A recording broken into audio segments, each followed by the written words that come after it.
주님의 평강이 함께 하시기를 축복합니다. 여러분, 어떤 두려움이 있으십니까? 우리가 느끼는 두려움들은 대체적으로 힘겹고 어려운 상황 속에서 우리가 느끼는 염려 가운데서 겪게 될 일에 대한 결과에 대한 두려움, 그런 두려움이 있는 것입니다. 현재 우리가 경험하는 어려운 삶의 문제들 가운데서 잘 풀리지 않는 일들이 있죠. 그것들이 우리에게 염려로 붙잡아지는 것입니다. 그런 것들로 인해서 겪게 될 결과, 그것이 두려운 것입니다. 그래서 우리가 느끼는 두려움들은 어떻습니까? 아직은 경험해보지 못한 일들이죠. 막막한 마음 가운데서 일어나는 그런 두려움입니다. 심리학자 어니 젤린스키, 그가 그의 저서에서 이렇게 고백했었습니다. 느리게 사는 즐거움이란 책인데 이런 말을 하고 있습니다. 사람들이 하고 있는 걱정과 근심, 염려와 두려움, 그런 것에 대한 통계에 대해 이렇게 말했습니다. 인생에서 하는 걱정, 근심의 40%는 절대로 일어나지 않을 일에 대한 걱정이다. 30%는 이미 지나간 과거 일에 대한 걱정이며 22%는 일어나봤자 별 영향력 없는 사소한 일에 대한 걱정이다. 그리고 4%는 천재지변과 같은 우리가 어쩔 수 없는 것에 대한 걱정이기에 우리가 실제로 걱정하면서 해결해야 할 일은 4%에 불과하다 라고 말했습니다. 즉 우리의 인생에 있어서 96%가 쓸데없는 걱정이라는 것입니다. 그런 두려움 가운데에 그냥 막연한 그런 두려움 가운데 살고 있다는 것이죠. 하지만 우리에게 놓인 상황들이 있지 않습니까? 그것으로 인해서 우리가 염려가 됩니다. 두려워하게 되고 그런 것은 어쩔 수 없는 것처럼 느껴집니다. 그래서 감당할 수 없는 이런 일들이 우리에게 다가올 때에 우리가 두려움에 사로잡히게 되는 것을 경험합니다. 바로 그런 상황 가운데 있는 사람들이 본문 말씀에 등장하는 제자들입니다. 풍랑 속에 제자들의 마음이 그랬습니다. 사실 제자들에게는 이 풍랑이 있기 전에, 그 전까지만 해도 그들의 마음엔 두려움이 전혀 없었어요. 왜냐하면 그럴 것이 본문의 시작이 어떻게 시작합니까? 말씀의 내용처럼 예수님께서 배불리게 먹여주셨다라는 것이죠. 오병이어의 기적을 경험했습니다. 그 경험을 했기 때문에 예수님을 향한 신뢰가 굉장했습니다. 어느 것도 두렵지 않았어요. 5개의 보리떡과 단 2개의 물고기, 이것만으로 어떻습니까? 장정만 5,000명입니다. 그들을 먹이고도 12바구니에 남겼다는 거예요. 그 정도로 하나님께서 역사해 주시니까 그들의 마음에 일단 이건 먹고 사는 일은 걱정할 게 없구나 라는 생각을 했던 것이죠. 이제 걱정이 다 사라진 거예요. 그리고 이제 예수님이 이 세상을 다스리시겠구나, 왕으로서 통치하시겠구나, 그러면 우리는 한 자리씩 다 하겠네, 이러한 생각으로서 앞으로의 인생이 순탄대로일 것이라고 생각했습니다. 그런데 예수님의 반응은요, 좀 달랐습니다. 제자들의 생각과 전혀 달랐어요. 왜 그렇게 마음이 급하셨는지 모르겠습니다. 즉시 제자들을요, 재촉합니다. 배를 태웠어요. 그리고 건너편 베세다로 가라 명하세요. 그리고는 예수님께서 직접 오병이어의 기적으로 배불러 있었던 무리들에게 집에 가라, 다 돌려보냈습니다. 강제 해산시키신 거예요. 왜 그러셨을까요? 그것은 배가 불렀던 무리들이 예수님을 강제로 왕삼으로 했다는 것을 아셨기 때문에 그랬습니다. 요한복음서가 그렇게 말씀하고 있습니다. 즉 자신들을 배부르게 해줄 수 있는 이 왕이면 우리가 먹고 살리는 걱정 없고 우리에겐 정말 태평성대가 일어날 것이다. 최고다, 최고. 천국이 왔다 라고 생각을 했던 것입니다. 그래서 예수님을 먹고 살기 위한 도구로 이용하려고 했던 것입니다. 그렇게 되어서는 어떻습니까? 결코 예수님을 죄에서 구원해 주실 분이라 여기지 않게 되는 것입니다. 그렇기 때문에 예수님께서 간절하게 강권적으로 그 무리들을 흩어 보내셔야 했습니다. 예수님의 미션, 그 사명을 감당해 내시기 위해서. 이제 제자들은요, 예수님의 보냄을 받았어요. 그래서 배를 타고 베스다로 건너가게 되었습니다. 그런데 그때 문제가 발생합니다. 바다 한가운데 풍랑을 만나게 된 것이죠. 말씀을 보면 제자들이요, 힘겹게 노를 저었다라고 말하는데 이런 상황이 잘 이해가 되지 않습니다. 왜냐하면 예수님께서 제자들을 베세다로 가라 배에 태우셨거든요. 그들은 그저 예수님의 명령에 순종해서 배를 타고 건넜던 것 뿐입니다. 순종했으니까 당연히 하나님이 도와주실 거야, 잘 될 거야 라고 생각하지 않겠습니까? 하나님 말씀에 순종했으니 어려움이 없어야 하잖아요. 그런데 그렇지 않아요. 마치 순풍에 돛단 듯 항해를 할 거라 생각을 했는데 결과는 반대였다는 것입니다. 역설적이죠. 왜였을까요? 그것은 아무리 예수님의 말씀에 순종을 해도 역풍을 만나는 어려움이 있을 수 있다는 것입니다. 말씀대로 살면 우리가 다 잘 될 것 같습니다. 다 잘 될 것 같아요. 근데 현실은요, 그렇지 않습니다. 반대의 상황들이 넘쳐납니다. 오히려 어려움이 많은 거예요. 오히려 하나님의 말씀 때문에, 순종하기 때문에 손해가 있고요, 어려움도 있습니다. 제자들이 순종했음에도요, 힘겹게 노를 저어야 했던 것처럼 말씀에 순종해도 생각대로, 우리의 생각대로 잘 안 되는 일들이 실제로 있다는 거예요. 어려움이 생기는 거죠. 그래서 우리는 순종하는 것이 고민됩니다. 두려운 거예요. 요즘 사회적인 분위기가 그런 것 같습니다. 교회에 가면은 사회적으로 어려움을 주는 분위기들이 있지 않습니까? 그럼에도 우리가 교회에 가야 할까요? 여러분 교회에 왜 오셨나요? 사람들이 싫어하지 않아요? 분명 순종하면 관계적으로 어려워질 게 뻔하죠.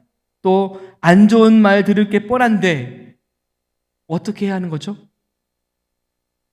믿음을 지키기 위해 우리가 받아야 할 고난이 있다면 기꺼이 받아야 하는 줄로 믿습니다. 감수해야 하는 거죠. 비록 우리의 삶에 순종함으로써 어려움이 있을 수 있어요. 그러나 그때 우리가 힘겨운 상황 속에서 불만하고 불평하고 좌절하고 하나님이 떠나는 일 있어서는 안 된다는 것입니다. 그저 그 상황을 어떻게 해요? 받아들이는 거예요. 우리가 당하는 고난, 어려움 그냥 감수하는 겁니다. 받는 거예요. 풍랑 속에 제자들이 어땠습니까? 힘겨웠잖아요. 그러나 노를 젓는 일을 멈추지 않았다는 거예요. 그렇게 살기 위한 몸부림을 우리가 쳐야 한다는 것입니다. 저는 노를 젓는 일을 멈추지 않았던 이 제자들의 모습을 묵상하는 중에 그 힘든 상황 속에서 이 제자들이 예수님을 바라보는 일이 어떠했는가 보게 됐습니다. 48절 말씀을 주목하게 되었습니다. 예수님께서 이 제자들이 힘겹게 노젓는 것을 보셨다고 말씀하셨습니다. 바람이 거스름으로 제자들이 힘겹게 노젓는 것을 보시고 밤 사경쯤에 바다 위로 걸어서 그들에게 오사 지나가려고 하시매. 지나가려고 하셨다. 이 부분이 주목되었어요. 예수님은 힘겨워하는 제자들을 보셨습니다. 그리고 오셨어요. 그런데요, 그냥 지나쳐 가시려 했다는 겁니다. 왜 그러셨을까요? 그들이 도와주러 오신 게 아닌가요? 열심히 그들은요, 제자들은 노만 저었느라 정신이 없었어요. 정신이 없었습니다. 살기 위해서 몸부림을 쳐야 했습니다. 그런데 그렇게 노만 젓느라 예수님께서 오고 계시는 것을 보지 못했어요. 그래서 제자들을 지나가시려 했던 것입니다. 예수님이 오셨음에도 보지 못하고 그저 자신의 노력으로, 힘으로, 스스로 문제를 해결하려고 애쓰는 것, 예수님께서 일방적으로, 강권적으로 도와주시고 해결해 주시지 않으십니다. 않으셨다는 거예요. 저는 이것이 우리를 향한 예수님의 사랑인 줄로 믿습니다. 그렇게 하나님의 사랑이라고 깨달아졌습니다. 우리의 마음 문을 두드리세요. 우리의 마음 문을 활짝 열어서 주님을 영접하고 주님과 함께 살기를 원하시기 때문에 우리의 마음을 주님께서는 쉬지 않고 두드리고 계십니다. 그런데 우리가요, 마음을 열지 않으면 주님은 억지로 문을 열고 들어오시는 분이 아니시라는 것입니다. 이것은 주님께서 우리를 인격적으로 사랑해 주시는 분이셔서 그렇습니다. 예수님께서 우리를 구원해 주고 싶으시지만 우리가 구원을 필요로 하지 않다 여기고 또 구하지 않아요. 그러면 억지로 우리에게 구원해 주시지 않으십니다. 우리를 사랑하시기 때문에 우리에게 주신 자유의지, 그것을 강제로 꺾지 않으시는 거예요. 이것이 인격적으로 대우해 주시는 은혜인 줄로 믿습니다. 단순히 우리에게요, 사랑을 강요하지 않으십니다. 강요하지 않으세요. 그래서 우리에게 주신 자유의지로서 예수님을 떠날 수 있는 선택도 우리가 할 수 있는 거예요. 그렇다면 우리가 하나님을 떠나서 우리 스스로 잘 살 수 있는 것입니까? 아니죠. 아닙니다. 우린 절대로 주님 없이는 살 수 없습니다. 마음대로 우리가 살 수 없는 거예요. 그렇게 우리가 마음대로 살아가는 모습을 예수님께서 보셨을 때 주님의 마음이 어떻겠습니까? 나를 찾으면 되는데 수고하고 무거운 짐을 지는구나. 애통하는 마음이시지 않겠습니까? 예수님께서는 제자들과 함께 하시고자 오셨어요. 그러나 그들은 도움을 요청하지 않았습니다. 분주했어요. 살기 위해서 노를 젓기에 바빴습니다. 예수님께서 그들과 함께 하시고자 하는 것도 모르니 억지로 도와주시려고 하지 않으셨기 때문에 그냥 지나치셨던 것입니다. 이 제자들이 풍랑 속에서 겪었던 이런 상황을 생각해 본다면 우리의 상황과도 같다라는 생각이 듭니다. 예수님을 믿고 우리가 구원받아서 살고 있지만 우리의 삶에 있는 풍랑이 있지 않습니까? 그런 상황 가운데서 우리가 어려움을 겪고 있는 것과 다르지 않다는 거예요. 예수님을 영접한 우리의 마음에 예수님께서 임마누엘 하셔서 함께 하시지만 우리에게도 찾아오는 어려운 이 문제 상황 가운데서 우리의 반응이 다른 것입니다. 그때에 우리가 우리의 자신의 힘으로 해결해 보려는 성향이 있어요. 죄성입니다. 한번 시도해 보는 겁니다. 내 생각대로 한번 해보는 거죠. 물론 우리가 노력해서 될 때도 있습니다. 하지만 잘 되지 않을 때 엄청 고생하고 힘든 시간들을 보내는 것도 경험하는 것입니다. 제자들처럼 예수님이 함께 하시는데도 예수님을 바라보지 않고 힘겹게 노만 젓는 모습을 보게 되는 것입니다. 저는 이것이 하나님을 의지함으로 우리의 어려운 상황을 맡겨드리는 기도와 같은 것이다 깨달아졌습니다. 하나님께서 우리를 돌보시고 인도해 주시지만 우리가 어떻습니까? 의지하지 않고 기도하지 않으면 하나님의 인도하심을 잘 알 수가 없습니다. 알지 못하는 거예요. 그것을 경험하는 것입니다. 에스겔 말씀 36장 37절 38절에서 하나님께서는 우리가 기도해야 할 이유를 이렇게 말씀해 주셨습니다. 주 여호와께서 이같이 말씀하셨느니라. 그래도 이스라엘 족속이 이같이 자기들에게 이루어 주기를 내게 구하여야 할지라. 내가 그들의 수요를 양떼같이 많아지게 하되 제사들을 양떼 곧 예루살렘이 정한 절기의 양무리같이 황폐한 성읍을 사람의 때로 채우리라. 그리한즉 그들이 나를 여호와인 줄 알리라. 이 말씀은요, 자기들에게 이루어 주기를 내게 구하여야 할지다. 기도해야 할 것이다. 그래야 하나님의 계획이 이루어지게 하나님께서 구하는 것을 기도함을 통하여서 그들이 나를 여호와인 줄 알리라. 알게 된다는 거예요. 기도하고 그 응답을 통해서 하나님께서 역사하셨구나. 이것을 깨닫게 해주신다는 것입니다. 우리가 기도하지 않고 내 마음대로 해서 되면은 어떻습니까? 하나님이 하셨습니다. 고백이 되나요? 내가 한 거잖아요. 그러나 우리가 정말 기도하고 이루어지는 일에 대해서는 하나님이 하셨네. 믿음으로 우리가 고백하고 알 수 있지 않습니까? 하나님께 도움을 요청해야 우리의 기도를 응답해 주시는 하나님이신 것을 알 수 있다는 것입니다.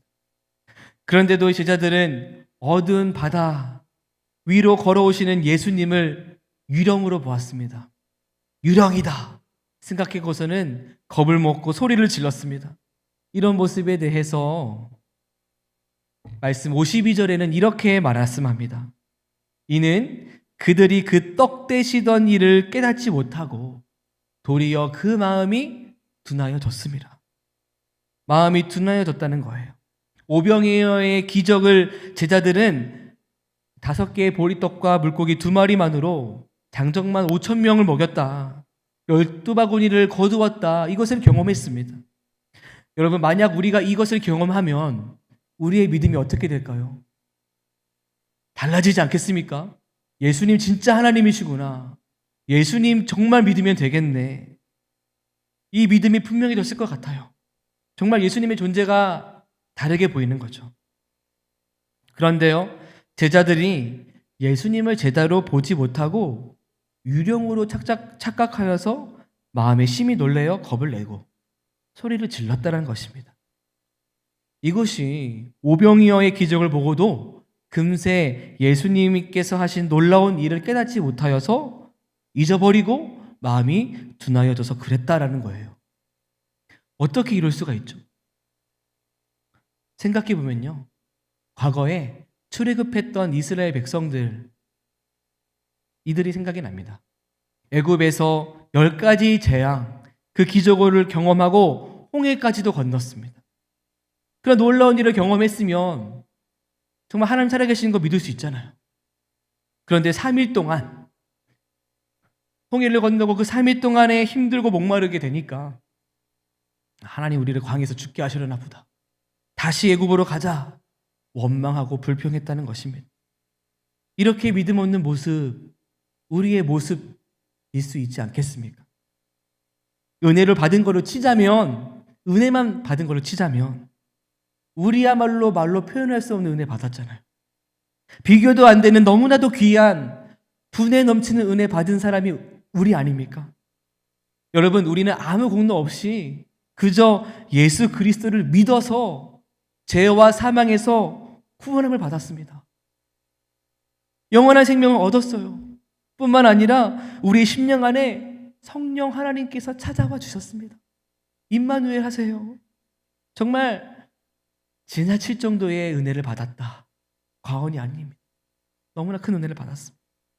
그런데 우리의 모습도요, 그들의 모습과 다르지 않아요. 똑같습니다.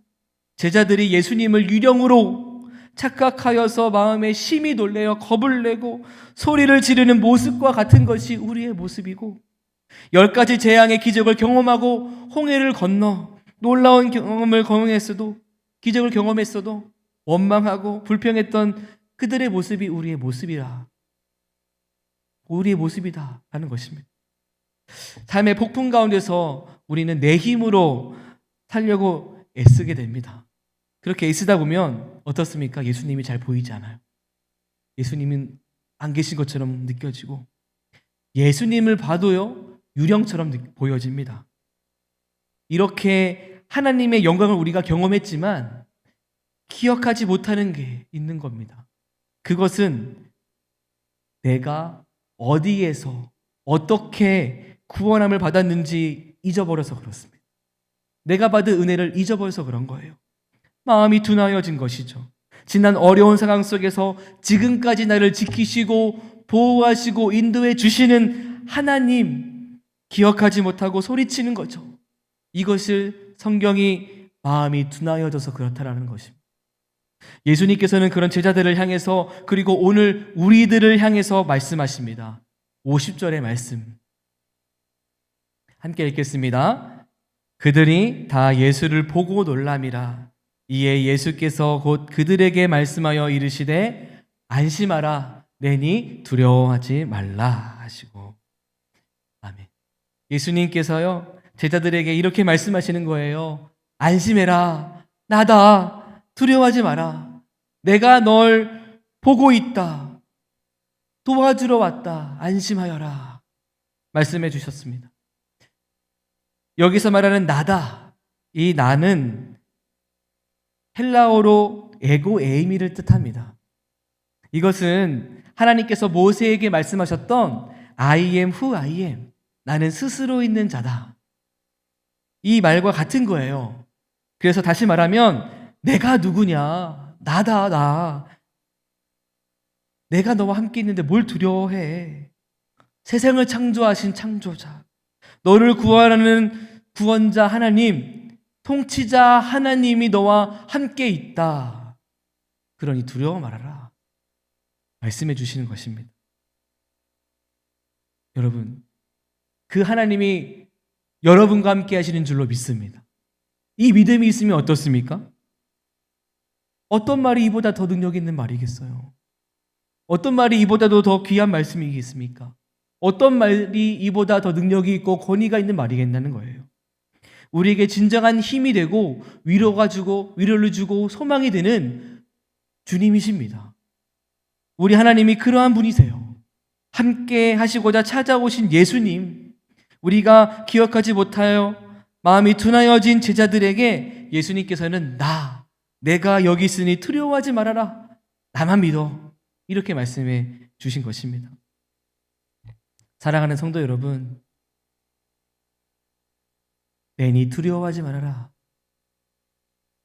이 음성을 삶 속에서 들을 수 있기를 축복합니다. 그러면 되는 거예요. 예수님께서 우리와 함께 하시니 두려워 말고 예수님만 믿고 이 믿음으로써 우리가 주님을 의지하는 것입니다. 나아가는 것입니다. 그것이 기도인 것입니다. 풍랑 속에서 주님을 찾는 거죠. 우리가 기도로서 주님을 찾고 만나고 붙잡듯이 우리가 기도를 통해서 주님을 경험하는 것이죠. 보통 우리는 어려울 때 기도가 되어집니다. 주님, 이렇게 주님을 찾고 이 어려운 상황을 주님께 올려드리며 기도하게 되죠. 맞습니다. 맞아요. 어려울 때 기도하는 거 맞아요. 당연한 거죠. 그러나 예수님은요, 오병이어 기적과 같이 잘 될 때 기도하셨어요. 놀라운 역사가 있었을 때 기도하셨습니다. 하지만 사실은 어떻습니까? 잘 된 게 아니죠. 예수님을 죄에서 구원해 주시는 주님으로 믿지 못하고 세상 성공을 따라 믿으려 하는 잘못된 상황이었기 때문에 정말 기도가 필요했었던 때라 깨달아집니다.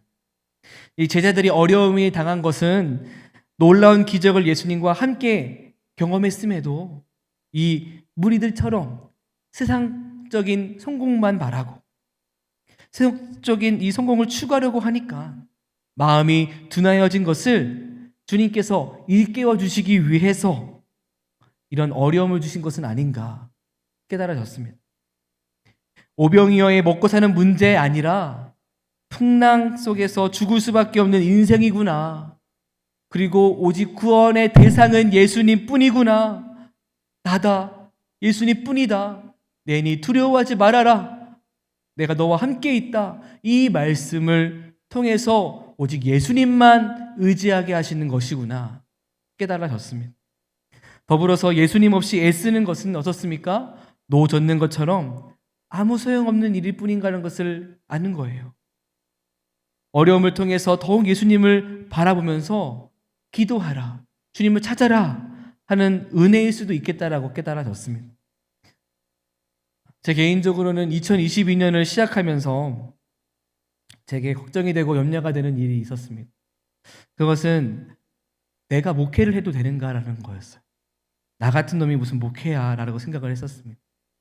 목회를 하기에는 너무나 부족함이 많고 목회를 할 만한 자격도 없고 능력도 없고 그런 은혜도 잃어버린 것처럼 느껴졌습니다. 그래서 마음이 무겁고 힘들었어요.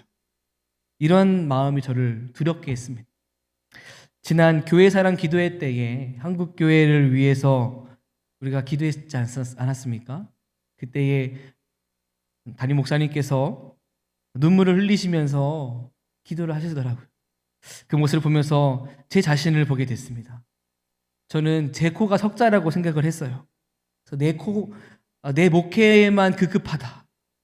그래서 주안에는 교회 뒤에 숨어있는 부교육자처럼 느껴졌습니다. 한국교회 현실과 상관없이 나는 그저 내 목회만 잘하면 된다고 생각을 했어요. 내가 맡은 일만 잘하면 된다라는 생각 가지고 한국교회 현실을 외면했던 그런 사람이었습니다. 목사님의 말씀 중에 어려운 목회의 현실이지만 진짜 목회를 할 수 있는 기회다 라는 말을 듣고 제 마음에 한 줄기 빛처럼 붙잡아졌어요.